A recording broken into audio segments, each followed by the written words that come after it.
بسم الله الرحمن الرحيم. الحمد لله رب العالمين. الحمد لله الذي هدانا لهذا وما كنا لنهتدي لولا أن هدانا الله وما توفيقنا ولا اعتصامنا إلا بالله، والصلاة والسلام الأتمان الأكملان الطيبان الأطهران على سيدنا وشفيئنا وقرة عيوننا رسول الله، وعلى سيدنا إبراهيم وموسى وعيسى وعلى كل الأنبياء والمرسلين، وعلى آل كل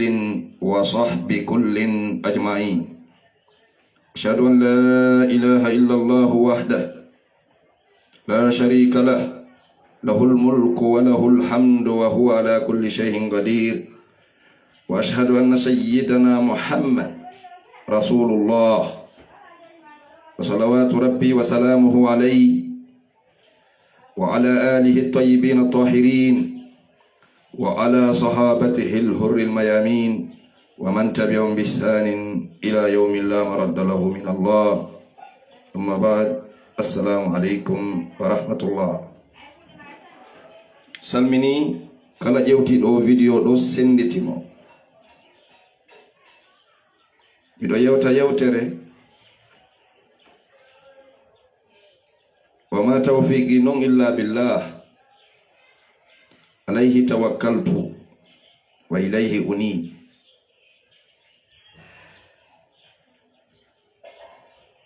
en tawama zaman génération 21e siècle leydi Guinée Conakry. ndi leydi meɗen buyno humpiti tariha mayri on. Bientôt le 2 octobre 1958, bientôt le 2 octobre 2020, haray ide yara wayde 62 ans ila hettuɗen indépendant. enen ila hettuɗen indépendance men on e nder duuɓi capanɗe jeego e ɗiɗi ko lamɓe tato annduɗen.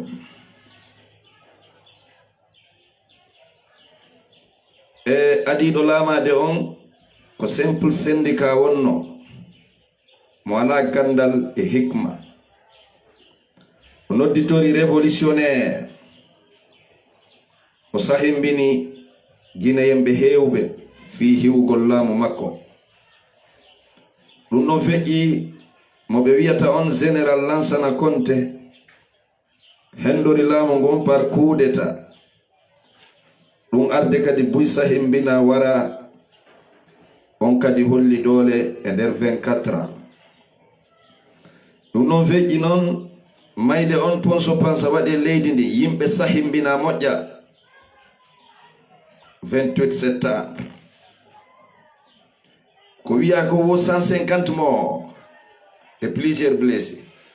fureji waɗa e conteneur ji bugaka océan. e hoore ɗum France, Bernard Kouchner en e ko nanditata e ɓeɗo bandiji mawɗi ɓe imposi Alpha Condé e hoore jama Guinée on. no laaɓani fof o gañaki élection la Guinée ila o woni oppose. Guinéen kadi kala finuɗo hakkilno andi wona o jibinande la Guinée. parti makko on koye fenande o moƴƴina, ko e fenande ɓe laamori, ɓe zeriri leydi men ɗin kadi e hoore fenande. e joni noon e hikka noon ko hikka ɓe jatti laamu, ɓe laami, ɓe wondi wondema ɓe teddinay sariya mawɗo leydi ndin. fof no andi ko hombo jatta, fof no andi ko homɓe jatta. ɓe muññi, ɓe ɗamni fi haa yo ɓuttu, e namtondiral yo wono e leydi ndin fanunde ko ɓe waɗuno kon fi wata wonkiji bonu ɗum haɗali wonkiji boni ila ɓe laami pliide hara calcula ila ɓe laami ko maayi hara ko kamɓe woni sabu ɓuray wonkiji 500 personnes mayɓe mi yeggita zéro kore gala paay waami ko waɗi toon fof ɗum fof mi yeggita 200 et quelques wonkiji ko maayi surra ɓamɓe to mi yeggita e menelle ko min ɗamnorno ko min muñorno ko fiwata wonkiji bonu fiwata jawle bonu ɗum haɗali jawle boni haɗali wonkiji wara ɓe bafuyi sariya mawɗo leydi ndin ɓe créyi bandiyagal ɓe waɗi leydi ndin par clan ɓe jogori laamu ngon ɓe bafuyi jande sukaɓe ɓen ɓe bafuyi sariyaji leydi ndin ɗiɗe ndangal kala wonɗo e leydi ka sariya woni dogude so ari lagine ɗo o taway wallahi wona laamu woni ɗo ko clan jooɗi e hoore jama o alhamdulillah ko ɓe wiyata kon kulol ngol waylitike wona wownoɓe hulde ɓen joni woni hulde ko faminnoɓe no suusi hari ɓe suusa ko ɓen hande ƴenƴi min heeɓi kumpital wondema ɓe holli wo Sierra Leone vice président on à l'absence de chef de l'état o wallitike El Hadj Mouhammad Sellu Dalen wo créygol mercenaire ko ataka lagine ko ɗum waɗi ɓe formi frontière Guinée Bissau ɓe fermi frontière Sénégal pourquoi on fermali frontière Sierra Leone o awa min o jooɗiɗo yeeso mo e nduɗo puuto min d'abord komi rebelle laamagol mo Guinée je suis contre un rebelle no laamorɗo lagine noon no hendorɗo laamu ngun komi rebelle pour ça no gérirɗo leydi ndin komi rebelle pour ça komi mercenaire pour ça e no yaroto wo no yaroton je suis rebelle pour ça on yahay meɗen hatun jine ballal ko yaasi kono acce ha enen taw hendodiren acce ha men gaynita e moɗon taw hikka ila bimbi élection acce ha seeɗen si wowlon toñon taw étranger hoɓɓe hottugine ko prêt foore ko prêt baskot haale ala ɗon moyen guine kan yewtetake ɗum ɗo fof woni prêt wondema o fulkannoto e joni noon gasa wooda joni wiwɓe aleykum salam aleykum salam wode joni holluɓe wondema oɗo komba ko fi sayre aduna kala mayiɗo e ɗum ko yiite o yahata wode joni wowlayɓe ɗum lo'ina haqqille jama on haray komba on ko combat solide al jihad ko hunde ɓurde mawnude wonɗen dartade hikka go'o ko toñuɓe laami ɗiɗi ko laamorɓe jamfa e wargol e toñugol e sokugol e bonnugol e bandiyagal sariya on kadi no happannoɓe ha ko ɓe laamoɓe muññanama ɗum ɗon timmi ɓe wi wondema no menen men ɓeyday ko menen woni ɓi lamɓe lagine ko menen jeeyi ko menen laamoto joni noon combatugol ɓe ɗum no waɗɗilan no waɗɗima ka juuɗe ka ɗengal e aala si heɓi ke fof il faut les combattre joni ko honno ɓe laamori ko honɗum ɓe yaltinno ɗo fi haala ndiyan no empoisonna yimɓe wara hottu Guinée min humpitano ɗum yummiraɓe ukka e saku ɓe luppa ha ɓe maayi galleji mum caa fewno ɗon hari siɓɓe amen mandinkoɓe ɓen hakkil ala ari ɓe sikkude ko Alpha Condé woni fi la Guinée alhamdulillah 10 ans de gouvernance ɓe yi ɗum ɗon joni noon hiɓe yarude fi leƴƴi ha joni sikkugol e miijo maɓɓe wondema ɓe wadde jibinande la Guinée tawa ko interethnique haray ɗo hikka combat on ko kala citoyen jogiiɗo heege fi alternance démocratique kala citoyen jo jogiiɗo heege no ɓeeɗo gouverneur ndi leydi, kala citoyen jo jogiiɗo heege fi développement, haray ko ɓeeɗo woni tiindodirde e kala wonanɗo oɗo mouvance, kala wonanɗo oɗo clan, e kala wonanɗo oɗo n'importe qui. hara ko hombo siko imam olla ɓe woni fi maɓɓe, haray menen men combatay ɓen kala wonanɗo ɓeeɗo ko haɓeteɗo, sabuna ko jeyaɗo e yimɓe tooñe e yimɓe bewre. joni noon ndaaren ayeje Qur'an enen e waɗi muñal ko wawɗen kon. muñal wallahi ngal aduna Allah on fof rekonisi, ngal aduna on fof jaɓi wondema wa sellu wawde muññade après Mandela ko selludale e nder leydi. sino comment goɗɗo heɓirta 44%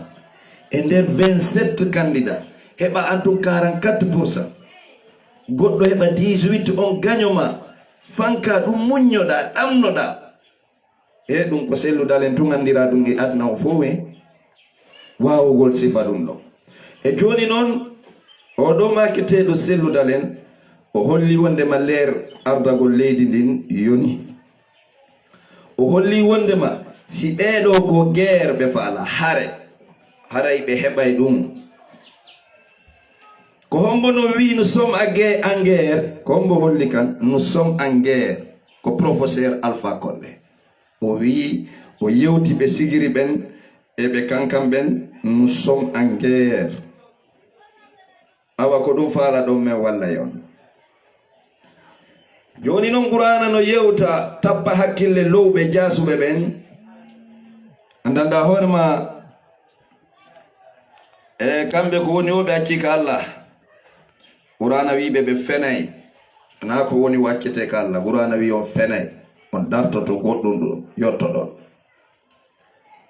bajo seni ɗon daali bada ausbillahi min alcheitan rajim e suratu sura o wi walladina iza asabahum lbahyu hum yantasirun. Allahu akbar.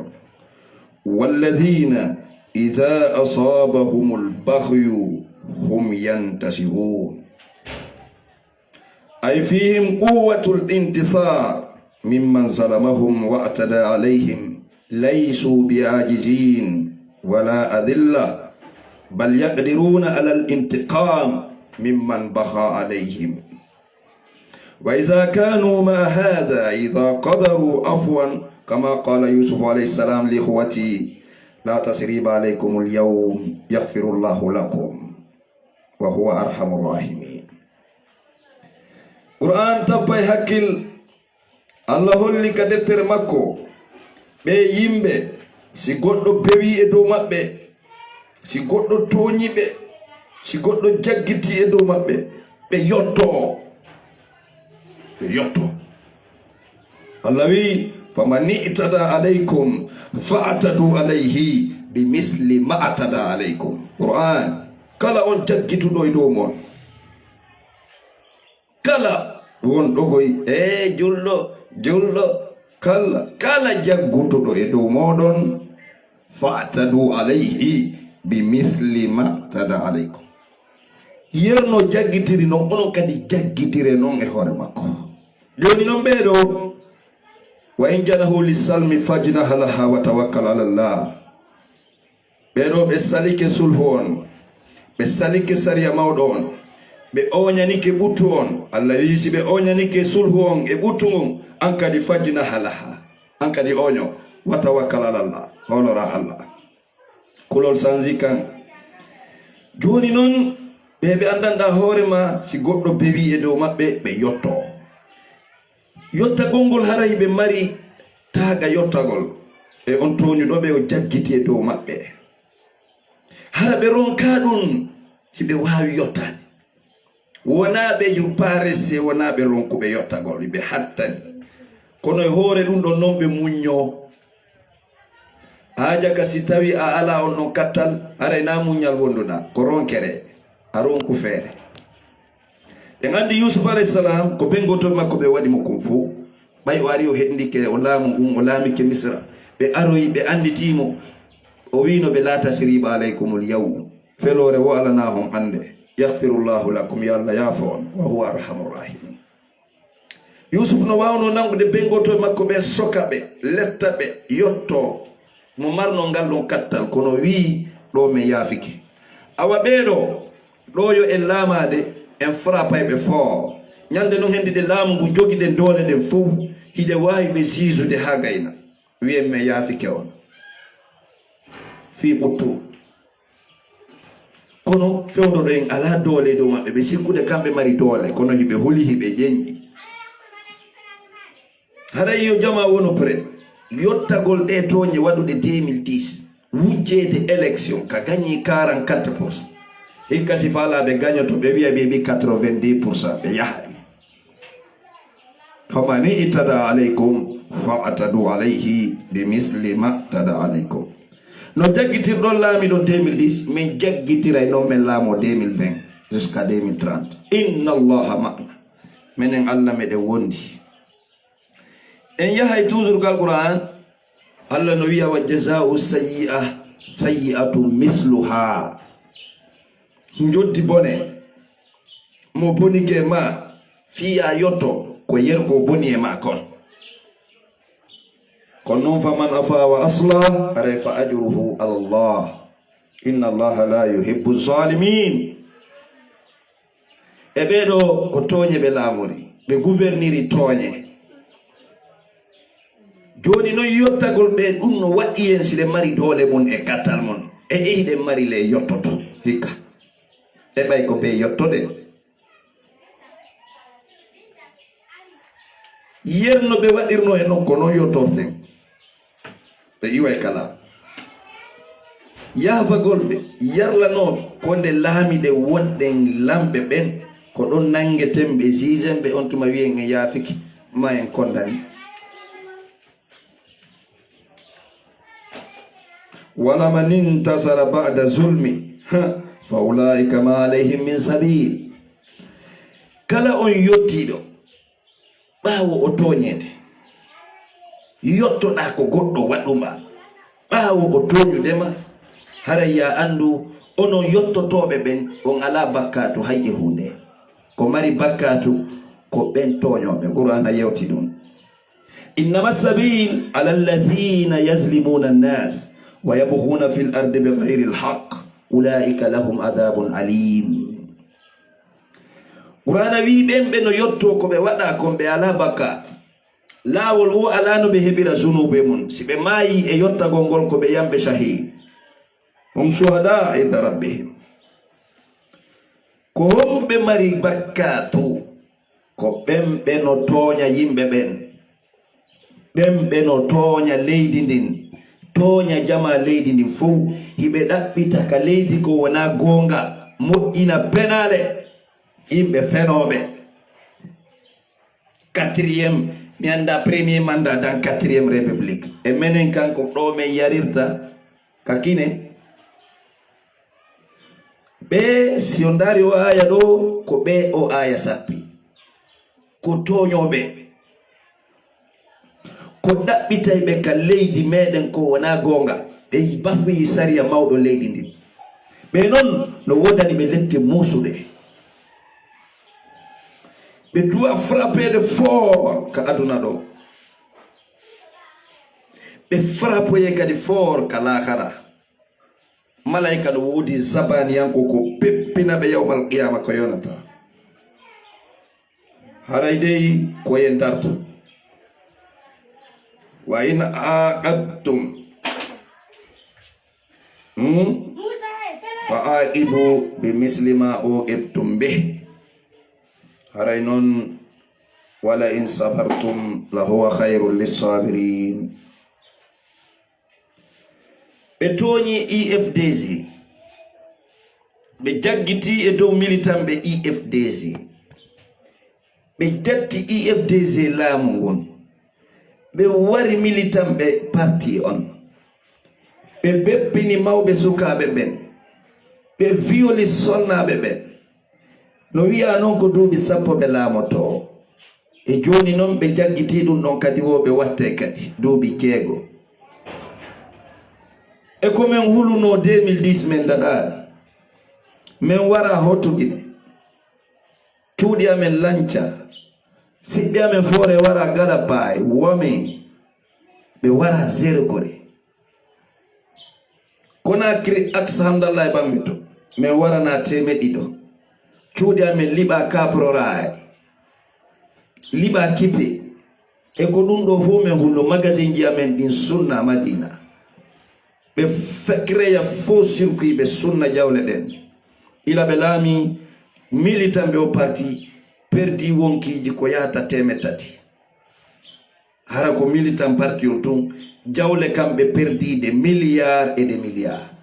awa joni noon mi haalana e militant e sympathisant e kala jogiiɗo haqqille révolution pour changer cet pays haray ko moman dartagol bandiji ɗin e min o wonɗo yeeso mon ɗo komi rebel contre nguɗo laamu ko waɗata womi yon waɗay bientôt haala on yiyatamen ɗo ande kadi ka Facebook ɗo lanni ka tere men naada yite maɓɓe ɓe dogay si Allah sata ko ɗum ɓe huli woɓe fermi frontiére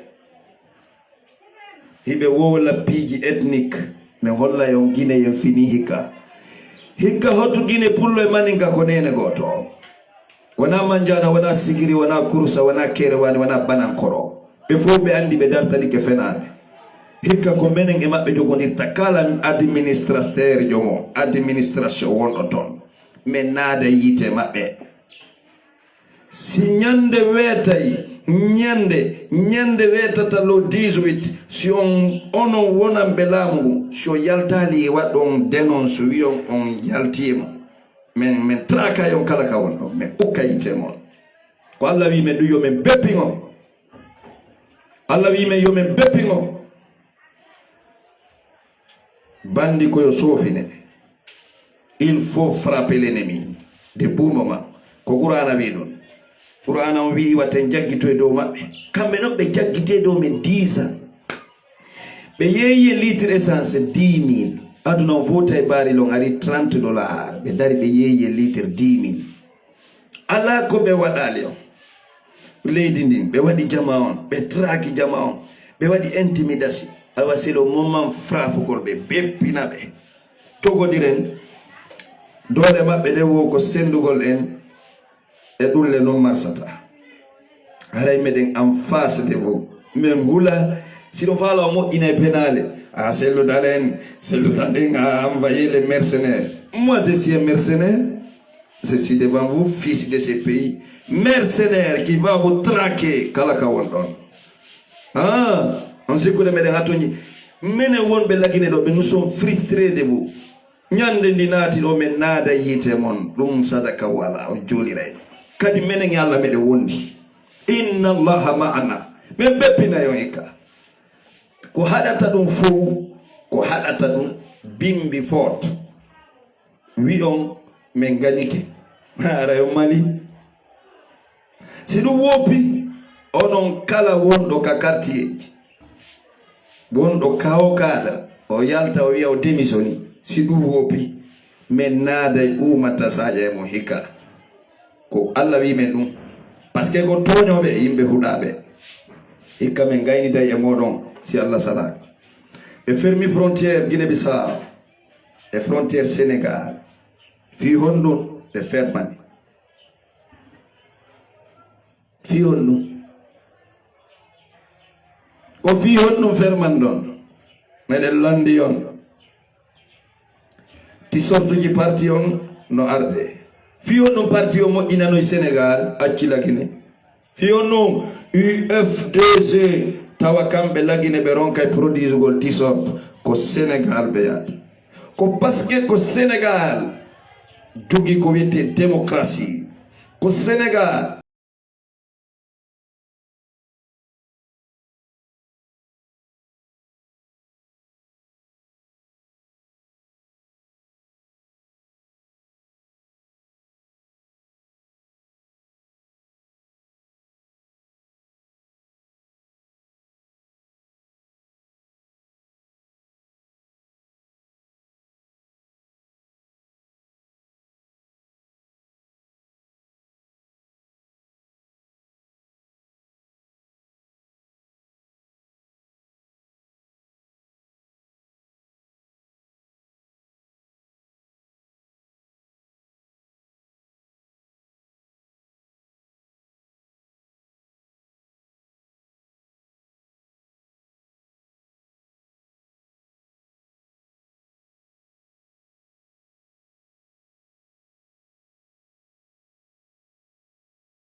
on non virani parti on awa bureau nokkel kaari numéro kaari haray ɗo ko enen gagni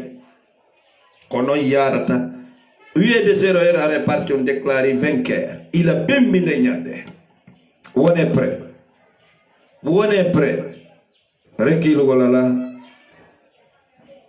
rekkil ala ila ɗo accire ni sodugol maketi sarza seede ɗum mawɓe kalsimo mon maron wonon prêt ko laamagol faala ɗeggine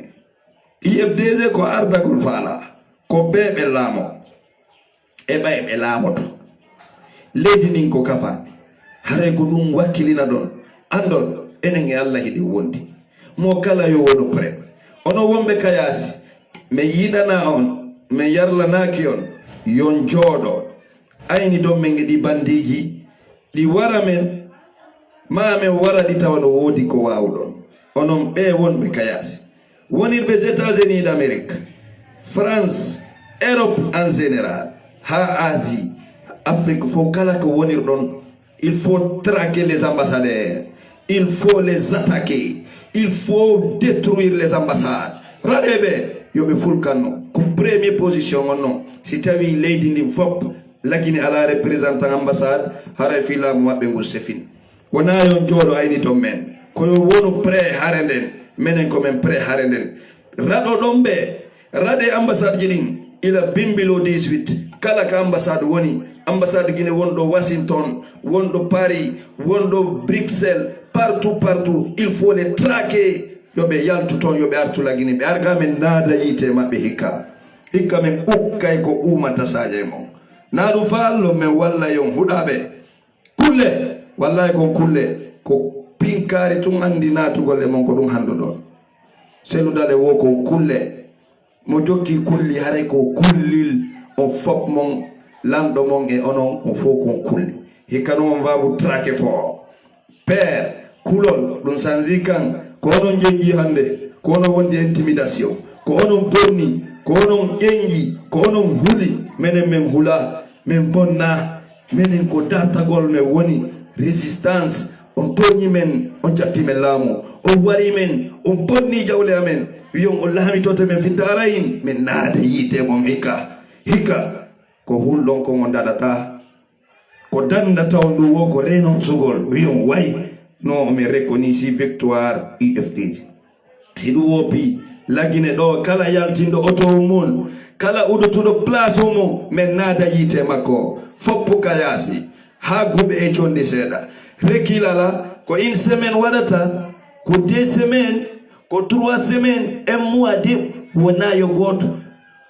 udoto place wona yo auto ɗum il faut traquer les gens sabote ɓe fof naada yiite maɓɓe dans toute l'étendue des territoires de Yomo à Conakry. Nous sommes prêts pour sacrifier notre âme pour cette l'injustice au tonye au bandiagal meden prêt meden halfini Allah wonki jamen din men nyawliɗi selludalen men naada yiite mon fiolamo o holli men ko ɓi moƴƴo o holli men ko ɓi guinéen o holli men muñal e tinnare oɗon huɗaɓe ɓe Allah itti fiira e mon wonɓe yewtude ataka hikka selluka médiaji sellu appel vatanguer o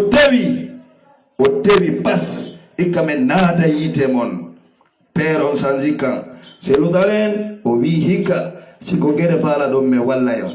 on siko min jeññotande gadi min jeñƴotako mayde min hulata min waranama te sange quelque on wari men ɗo jam walitade min kam min naada yiite mo kala tawtuɗo mi ukka yiite makko hikka on va vous traquer mais halnay ɗum militant BRTG il faut être très vigilant envers nous hande hikka wone très méfiant méfiez-vous de nous sina ɗum billahi allazi la ilaha gayru ka seedeten noon o yeggitata hamayo min naada yiite mon voilà soyez prêts ko qur'ana wi dartagol usina lilladina yuqataluna bi annahum zulimu wallahi Allah jonni en doole o jonni en yottagol ko Allah wi e yotto bandiji toñuɗen ni haray ɗen mari droit wonɓe nder e yaasi fof jogodirgol beppina ɓe faccinen ɓe kala kaɓe woni ambassade ji ɗin fop yo mooɓu yoɓe raɗe toon piyeɓe yoɓe fulkanno ko bandi ɓe tawti il faut les traquer dans ces pays mais sunnayde ɓe aje fof min naada yite mo hikka on folloto hara ko jaasuɓe yimɓe ɓe ala barke on est prêt voilà ɗum yo wonu clair wona affaire pullo na affaire soso na maninka minen mi yiya aderuɓe parti on hikka arɓe souteni 37 parti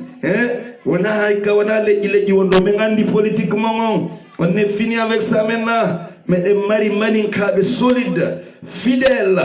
tawtuɓe men wonanɓe gonga kan meɗen mari soso ko lannata forestier ko lannata adheruɓe IFDG wonɓe militant e sympathisant o parti ila o sinthia ko menen ɗo ensemble e kala wonɗo weelaɗo oɗo tooñe e oɗo angal développement ko menen woni jogodirde men naada yiite jahannama e mon jahannam yimɓe huɗaɓe wone prêt kala ko wonir ɗon décidé yo jamagene billahi wallahi enen Allah ɗe wondi min ɗo komi prêt simi maayi muyo mi maayu mi jonni Allah wallahi komi prêt dartagol kala ko waɗata mi wi on komi prêt sacrifiegol fi leydi mawɓe am par ce que miɗo andi si o laami tikke ɗo deƴƴi mi yalta e lagine min mi doga e lagine min mi wata joɗade leydi kami progressata leydi mawɓe am waɗa en nan 2 ans a avancata hay hunde mi wakkilaki hande kala ka goɗɗo wonata kakaw heɓata harande kaw heɓatta avancement ono wonirɓe occident jogiiɓe kaydi no débriyade ñande wono bantude seeɗa buye mon ɗo sa daari étage ɗin ko yaltuɓe ɓen jeeyi jooɗiɓe madina ɗo ko heewi kon ko jawle yaltuɓe ɓen ɓe woni golliɗo buy no jooɗi lagine ko yaltuɓe ɓen jonni ɓe jawle yoɓe gollu e joni noon fi on ɗum ko leydi amen ndi ɓuuri marde jawle mi naada yitema on diray kalam haray ko ɗum wakkilini jama on ta goto jento bayanaji yiltirayɗi goɗɗo ɓaawo muñoɗen e muñike ko wawɗen kon e ngol liggine yen fof enen ko ɓurtu ngu faala ɗen ko pottal ngal faala ɗen ko nantodiranga faala ɓe wino ha ɓe no huli reedu miɗo andi goɗɗo no dilan ɗo Mali Bamako woɓe hollimo toon wondema militant ɓerpesen woɓe prêt ɓe waray e moƴƴa handi si ɓe wari tun e rekkila e joni awa hikka ko menen warata on yo huɗaɓe menen warata on par ce que min trakay on min lanno yeeto famille ji ɗin kala marɗo famille kaada yo yeeto momum on yo renonce sina kala waraɗo famille on natora on va vous traquer mo kala yo rekkil kala tindiɗo men hikka wallahu lmustaan min naade yite o tigi komin laamo leydi ndin ma min laamo ndi e ɓayre ko ɓe min laamo ko menen jama on hooli ko menen jama on suɓi ko o parti jama on aderi ko o ɓe hooli gayne ono wiyon ko fenade min naada yitemo ko ɗum yagga seede mo ko onon crée guerre ko onon woni pour la guerre menen ko pour la paix et pour l'unité mais woni parti on ko UFDG unir les Guinéens pour servir la Guinée pour servir la Guinée. Alors il faut être solide, fier oɗo parti, fier wongol oɗo parti, fier oɗo président Cellou Dalein o holli muñal haka muñal hatti o holli muñal e wakkilare 10 ans mo combattude 10 ans imo darti gagno haray vraiment ɗum ɗo no holli cuucal makko e détermination makko hikka on o décidi haray enen jaman fof koye wono ɓaawo makko naɓen kon ɓaawo ha ka o haɗata ɗum woni laamoyagol mo kanko Cellou Dalein e nder secteur ya haray ko ɗum tora ɗon ko ɗum ñaaga ɗon assalamu aleykum wa rahmatullah